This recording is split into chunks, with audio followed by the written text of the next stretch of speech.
Hello बच्चों, नमस्ते। हिंदी कक्षा में आप सबका स्वागत है। बच्चों, आज हम आपके अभ्यास पुस्तिका से पाठ 13 साथ ही हाथ बढ़ाना इस कविता का पुनर्मनन करेंगे। बच्चों, कल कक्षा परीक्षा है, इसके लिए आज हम इस कविता का रिवीजन करेंगे। बच्चों, वो भी आपके अभ्यास पुस्तिका के द्वारा। अभ्यास पुस्तिका में दिए गए कवि परिचय, शब्दार्थ, व्याकरण और प्रश्नोत्तर के द्वारा हम इस पाठ का पुनर्मनन या पुनरावलोकन करेंगे। बच्चों, इससे पहले आप अपने अभ्यास पुस्तिका अपने सामने रखिए। पेज नंबर 86 खोलिए बच्चों। पाठ 13 साथ ही हाथ बढ़ाना, और हाथ में कलम रखिए। कोई मिस्टेक हो तो आपके वर्कबुक में जब भी मैं पढ़ूंगी और मैं एक्सप्लेन करूंगी, चर्चा करूंगी, आपके साथ उत्तर को चर्चा करूंगी, तो आप उसे टिक कीजिए। बच्चों तैयार है ना? पाठ 13 साथ ही हाथ बढ़ाना। बच्चों, एक कविता है। इस कविता के जो कवि हैं साहिर लुधियानवी, इनके द्वारा रचित कविता है साथ ही हाथ बढ़ाना। देखेंगे बच्चों, इस कविता में कवि किसके बारे में कहा है, क्या संदेश दिया है, और इस कविता से हम क्या सीख सकते हैं। बच्चों देखिए, पेज नंबर 86 अभ्यास पुस्तिका में वर्कबुक में पेज नंबर 86 खोलिए। बच्चों, पाठ 13 साथ ही हाथ बढ़ाना। अब यहाँ पर याद रखने के लिए कुछ अंश यानी पॉइंट्स दिए गए बच्चों। पहले उसे हम जानेंगे। साथ ही हाथ बढ़ाना कविता के कवि साहिर लुधियानवी हैं। इस कविता के जो रचयिता या कवि हैं साहिर लुधियानवी। एक दूसरे के साथ मिलकर रहने से मुश्किल काम भी आसान हो जाता है, नए नए मार्ग खुलने लगते हैं।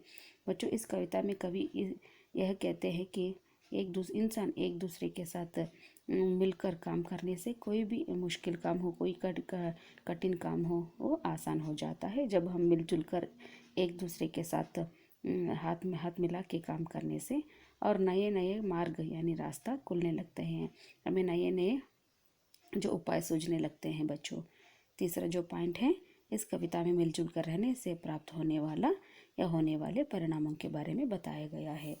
बच्चों, इस कविता में कवि साहिर लुधियानवी मिलजुल कर मतलब लोग या कोई इंसान मिलजुल कर एक दूसरे के साथ मिलजुल कर रहने से कौन कौन से फायदे या लाभ हैं, इसके बारे में बताए गए हैं। बच्चों अब हम आगे बढ़ेंगे कवि परिचय की ओर। बच्चों, पहले हम कवि परिचय प्राप्त करेंगे। कवि का नाम है साहिर लुधियानवी। इनका असली नाम है अब्दुल हदीस साहिर। अब्दुल हदीस साहिर इनका असली नाम।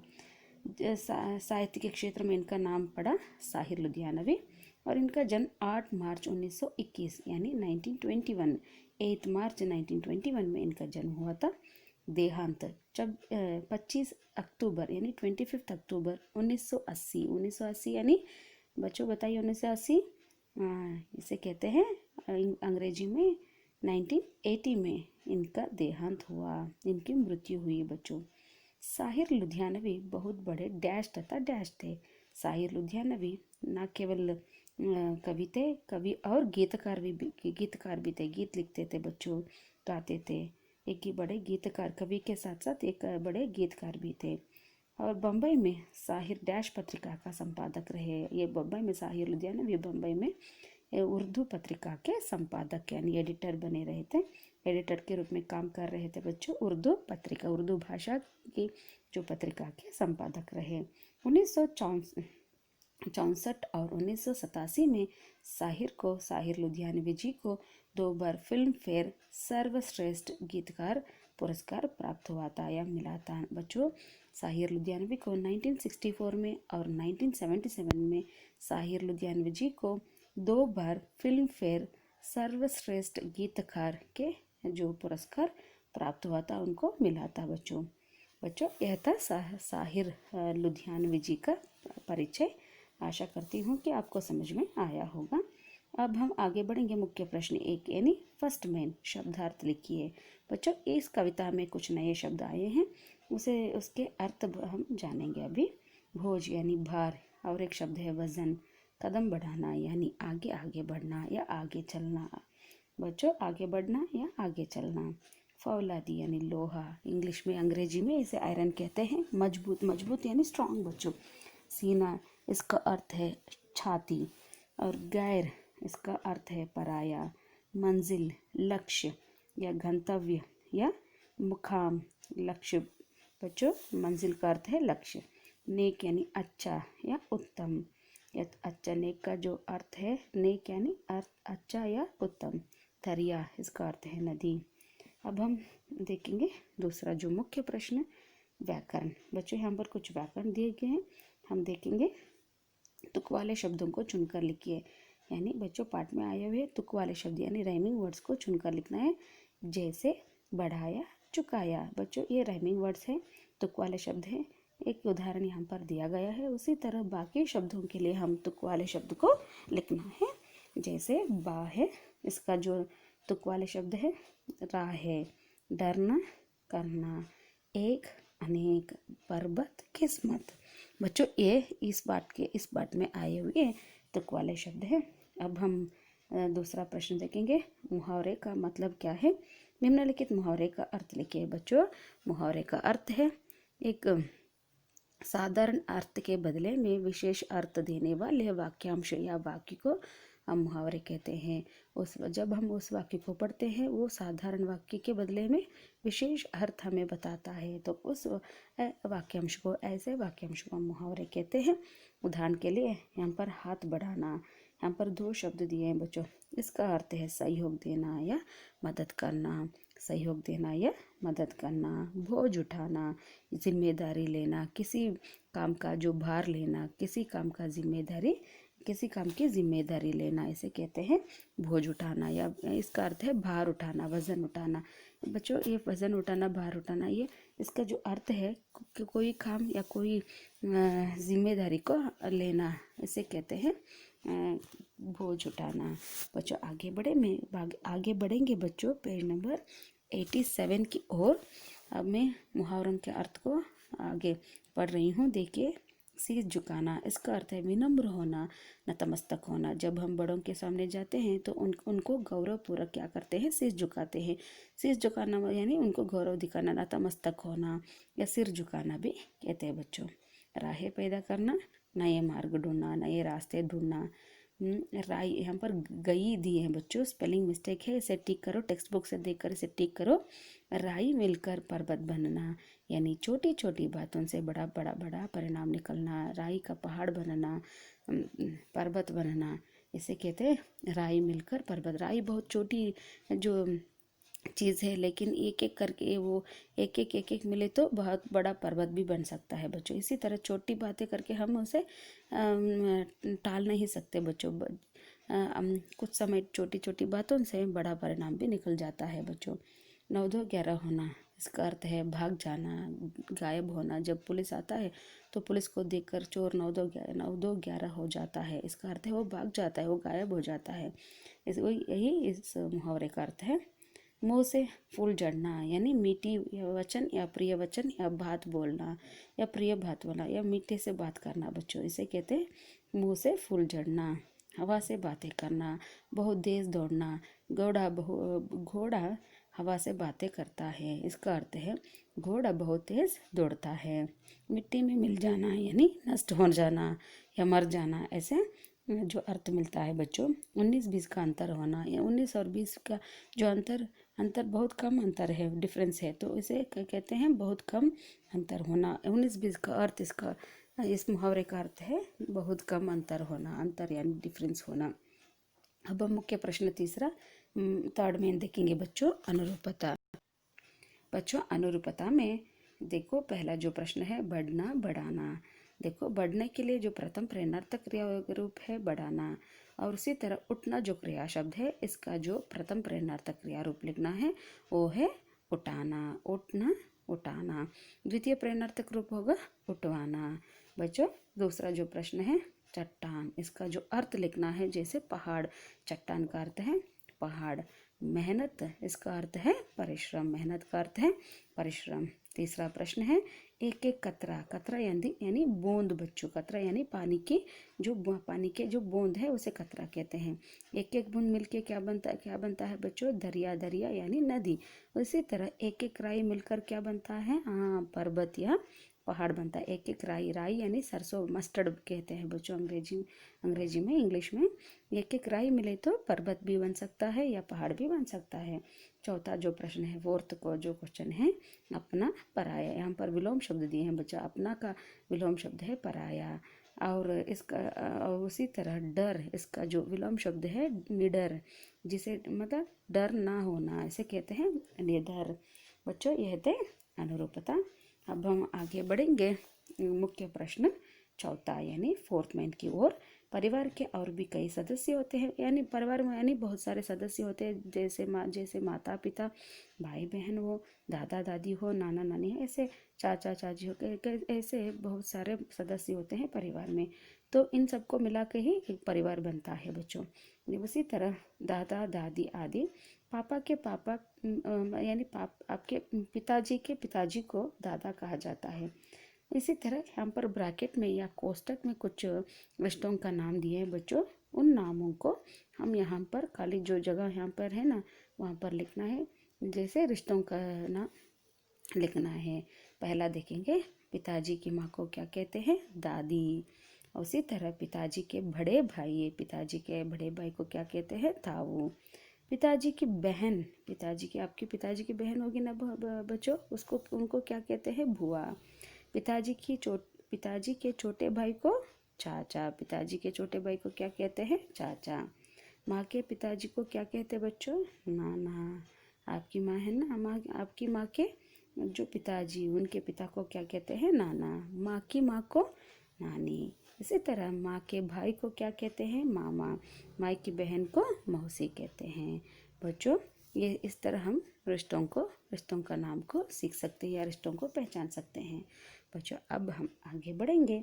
एक वाक्य में उत्तर लिखिए। जो मुख्य प्रश्न पांचवा यानी फिफ्थ मेन में एक वाक्य के प्रश्न उत्तर दिए हैं उनको हम सीखेंगे। पहला जो प्रश्न है, कवि किसे हाथ बढ़ाने के लिए कह रहे हैं। कवि साथी से यानी दोस्त से हाथ बढ़ाना यानी सहायता करने के लिए, मदद करने के लिए, सहयोग देने के लिए वो कवि मांगते हैं, कहते हैं। कवि साथी से हाथ बढ़ाने के लिए कह रहे हैं इस कविता में। दूसरा जो प्रश्न है, बोझ कैसे उठाना चाहिए। कोई काम की जिम्मेदारी को कैसे निभाना है। बोझ को मिलकर उठाना चाहिए। कोई भी बोझ यानी जिम्मेदारी हो या कर्तव्य हो या काम हो, उसे हम मिलकर उसे उठाना चाहिए, तब हमें कोई भी बोझ आसान लगता है बच्चों। तो बोझ मिलकर उठाना चाहिए।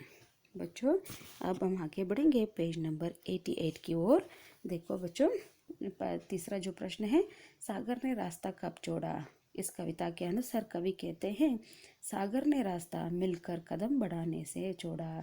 जब हम सब लोग मिलकर कदम बढ़ाते हैं ना, आगे बढ़ते हैं या आगे चलते हैं, एक साथ आगे चलते हैं, मिलजुल कर आगे बढ़ते हैं, तो विशाल सागर भी हमें रास्ता छोड़ता है, रास्ता दिखाता है बच्चों।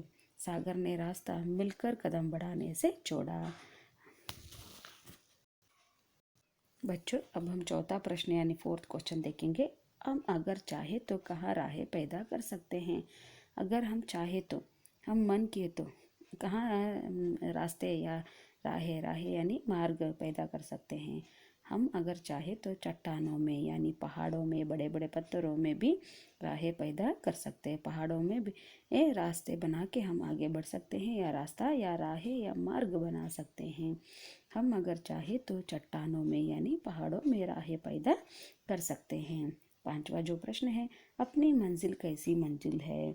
बच्चों कवि के अनुसार अपनी मंजिल सच की मंजिल या नेक की मंजिल। नेक यानी उत्तम या अच्छा जो मंजिल है। अपनी जो मंजिल सच की मंजिल है, सच के जो रास्ते का जो मंजिल है, और अपनी जो या नेक की मंजिल है, सच की मंजिल है।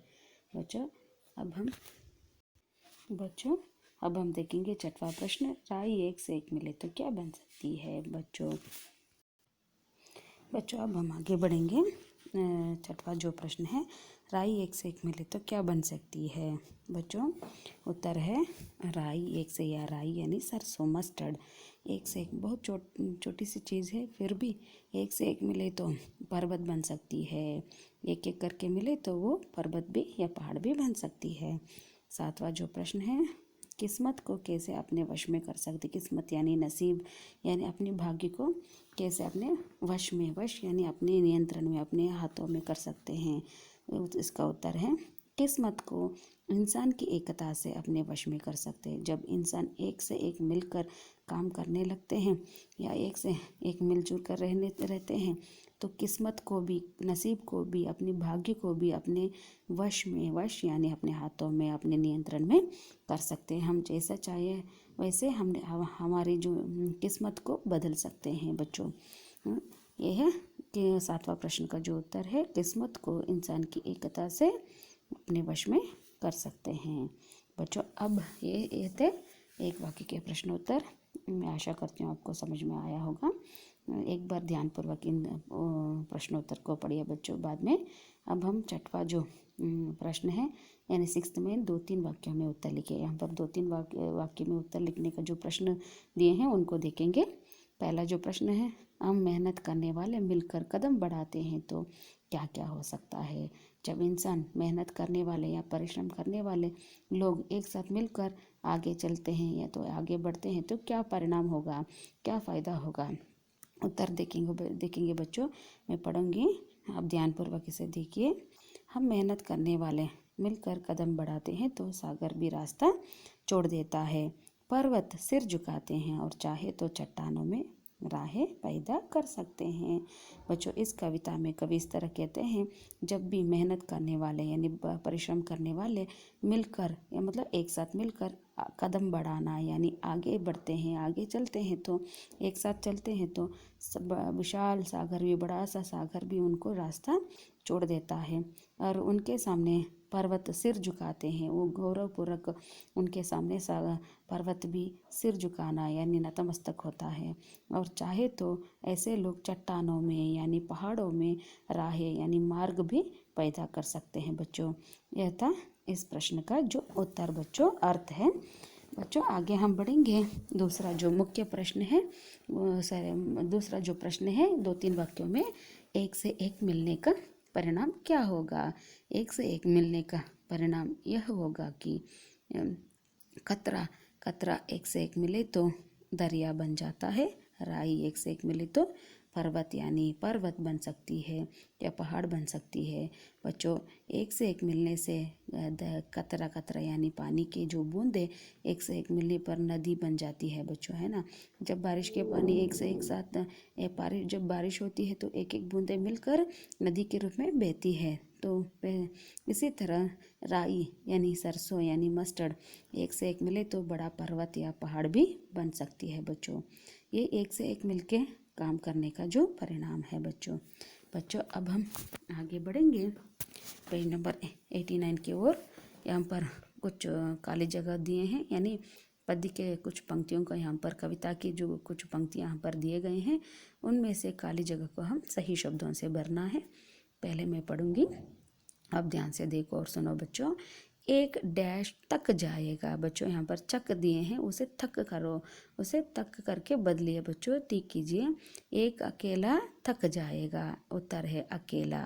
और मिलकर डैश उठाना, मिलकर बोझ उठाना यानी भार उठाना, वजन उठाना या जिम्मेदारी उठाना। साथी हाथ बढ़ाना, साथी डैश हाथ बढ़ाना। मेहनत अपने डैश की रेखा। तीसरा जो प्रश्न है, मेहनत अपने डैश की रेखा, अपने लेख की रेखा यानी अपने हाथ से लिखा हुआ, अपने हाथ से लिखी हुई रेखा है। मेहनत जो परिश्रम अपने हाथ से लिखी हुई जो रेखा है बच्चों, इसे कहते हैं लेख। और डैश से क्या डरना, परिश्रम से, मेहनत से क्या डरना, मेहनत से कभी भी नहीं डरना। चौथा प्रश्न है, अपनी डैश सच की मंजिल। अपनी मंजिल सच की मंजिल, अपनी जो मंजिल है वो नेक मंजिल है, सच की मंजिल है। अपना रास्ता डैश, अपना डैश नेक, अपना डैश नेक, अपना रास्ता नेक, नेक यानी अच्छा या उत्तम। अपना जो रास्ता है उत्तम रास्ता है या नेक रास्ता है। अपनी जो मंजिल सच की मंजिल है। इसी तरह पांचवा जो प्रश्न है, एक से एक मिले तो डैश इंसा, एक से एक मिले तो इंसा, इंसा यानी इंसान। बस में कर ले डैश, बस में कर ले यानी अपने हाथ में कर ले डैश किस्मत, किस्मत यानी नसीब यानी अपनी भाग्य को अपने हाथ में कर ले। इंसान जब एक से एक मिलता है तो अपनी किस्मत को भी, अपनी नसीब को भी अपने नियंत्रण में, अपने हाथों में कर सकता है। बच्चों, अब हम आगे बढ़ेंगे। मुख्य जो प्रश्न 8वां यानी 8th मेन की ओर सही मिलान कीजिए, यानी मैच द फॉलोइंग बच्चों जोड़कर लिखना है। पहला ये पार्ट का जो प्रश्न है मैं उसे पढ़ूंगी या शब्दों को मैं पढ़ूंगी। हाथ बढ़ाना, भुज उठाना, कदम बढ़ाना, राहें पैदा करना, राई का पहाड़ बनाना या पर्वत बनाना। बच्चों इन शब्दों के लिए उचित शब्दों को हम बा जो कॉलम है या विभाग है वहाँ से चुनकर लिखना है। जैसे हाथ बढ़ाना सहयोग देना या मदद करना, भोज उठाना इसका उत्तर है जिम्मेदारी लेना, कदम बढ़ाना आगे निकलना, राहें पैदा करना नए मार्ग ढूंढना, राय का पहाड़ या पर्वत बनाना छोटी छोटी बातों से बड़ा परिणाम निकलना। इस बच्चों कहते जोड़ कर लिखिए। अब हम आगे बढ़ेंगे। भावार्थ अपने शब्दों में लिखिए। 9th मेन की ओर बच्चों मुख्य प्रश्न हुआ। 9th मेन में देखिए यहाँ पर पद्य की कुछ पंक्तियों को दिए हैं और एक पद्य भाग को दिया गया है। यहाँ पर उसका जो भावार्थ को, उसका जो समरी को हमें कन्नड़ में लिखना है बच्चों। देखेंगे कौन से क्या दिए हैं। एक से एक मिले तो राई बन सकती है पर्वत, एक से एक मिले तो राई बन सकती है पर्वत, एक से एक मिले तो इंसान बस में कर ले किस्मत, साथ ही हाथ बढ़ाना, साथ ही हाथ बढ़ाना। बच्चों इस पद्य भाग का भावार्थ को या समरी को हमें कन्नड़ में लिखना है। अभी मैं यहाँ पर कन्नड़ में दिया है बच्चों, इसे मैं पढ़ूंगी, आप ध्यान से देखो और सुनो बच्चों और समझो। ಭಾವಾರ್ಥ ಒಂದೊಂದು ಸಾಸಿವೆ ಕೂಡಿಕೊಂಡು ಗುಡ್ಡವಾಗಬಹುದು, ಗುಡ್ಡ ಅಂದರೆ ಬೆಟ್ಟವಾಗಬಹುದು. ಒಬ್ಬೊಬ್ಬ ಮನುಷ್ಯ ಕೂಡಿಕೊಂಡು ಒಬ್ಬೊಬ್ಬ ಮನುಷ್ಯ ಸೇರಿದರೆ ಅದೃಷ್ಟವನ್ನೇ ಅಂದರೆ ಜೊತೆಗೂಡಿ, ಒಬ್ಬೊಬ್ಬ ಮನುಷ್ಯ ಕೂಡಿಕೊಂಡು ಅಂದರೆ ಜೊತೆಗೂಡಿ ಅದೃಷ್ಟವನ್ನೇ ಅಂದರೆ ಹಣೆ ಬರಹವನ್ನೇ ವಶಪಡಿಸಿಕೊಳ್ಳಬಹುದು. ಮಿತ್ರ ಅಥವಾ ಗೆಳೆಯ ಸಹಾಯ ಮಾಡು. ಇದು ಈ ಕವಿತೆಯ ಭಾವಾರ್ಥವಾಗಿದೆ. ಮಿತ್ರ, ಗೆಳೆಯ, ಸಹಯೋಗ ನೀಡು, ಸಹಾಯ ಮಾಡು. ಇದು ಈ ಕವಿತೆಯ ಭಾವಾರ್ಥವಾಗಿದೆ. बच्चों भावार्थ समझ में आए ना? समझ में आने के लिए एक बार इसे आप ध्यानपूर्वक अपने अभ्यास पुस्तिका से पढ़िए बच्चों। अब हम आगे बढ़ेंगे बच्चों। इसका पेज नंबर 90 यहाँ पर पेज नहीं है बच्चों, आपकी वर्कबुक में पेज नंबर 90 में क्रियाकलाप दिए हैं और अपने साथी के बारे में लिखने को दिए हैं बच्चों। अपने साथी के बारे में थोड़ी सी जानकारी यहाँ पर आपको लिखना है, आपको लिखना पड़ता है। तो प्रश्न को ठीक तरह से पढ़िए और अपने साथी के बारे में लिखिए। जैसे पहला जो प्रश्न है, आपके कितने साथी हैं, आपको कितने साथी हैं और संख्या लिख सकते हैं। मेरे 3 साथी हैं, 5 साथी हैं, ऐसे उत्तर में लिख सकते हैं। अपने 5 साथियों के नाम लिखिए। अपने कोई 5 साथी यानी 5 फ्रेंड्स का नाम लिख सकते हैं। और आपका बहुत अच्छा गहरा दोस्त कौन है, उन 5 में आपका गहरा दोस्त, आपका बेस्ट फ्रेंड, अच्छा सा जो अच्छा दोस्त कौन है उसका नाम लिख सकते हैं। कितने सालों की दोस्ती है आपकी और आपके मित्र के बीच में, कितने सालों की दोस्ती है, कितने सालों की फ्रेंडशिप है बच्चों, आप उसे उत्तर में लिख सकते हैं। जैसे 5 सालों की, 2 सालों की, ऐसे। दोनों के बीच कभी झगड़ा हुआ है, आप और आपके साथी के बीच कभी झगड़ा हुआ तो हुआ लिखो बच्चों, नहीं हुआ तो नहीं लिखो। और जो झगड़ा हुआ तो आगे की जो प्रश्नों को आप उत्तर लिख सकते हो। झगड़ा नहीं हुआ तो आगे 6th और 7th जो प्रश्न है उसके लिए उत्तर लिखने की ज़रूरत नहीं है, केवल उसे एक लाइन खींच के छोड़ दीजिए बच्चों। किस बात पर झगड़ा हुआ तो किस बात पर, किस कारण से झगड़ा हुआ, किस बात पर झगड़ा हुआ है और कैसे सुलझाया। 7वां प्रश्न है, उस झगड़े को कैसे आपने सुलझाया। ऐसे आप यहाँ पर एक एक वाक्य में उत्तर लिख सकते हो बच्चों। और उसी में जो दूसरा जो प्रश्न है, तुम्हारे विचार से किसकी क्या जिम्मेदारी है। जिम्मेदारी, रिस्पॉन्सिबिलिटी बच्चों। जैसे पिता की क्या जिम्मेदारी, पिताजी की जिम्मेदारी क्या है, माँ की जिम्मेदारी, दादाजी की, दोस्त की, तुम्हारी। ऐसे एक एक की जिम्मेदारी यहाँ पर एक एक शब्द में या 2 शब्द में लिख सकते हो बच्चों। ये आप लोगों की करने की जो एक्टिविटी है बच्चों, इसे आप अपने वर्कबुक में या अभ्यास पुस्तिका में इसे लिखो बच्चों। और कल की परीक्षा के लिए अच्छी तरह से इस पाठ को पढ़िए और अभ्यास कीजिए बच्चों। धन्यवाद बच्चों।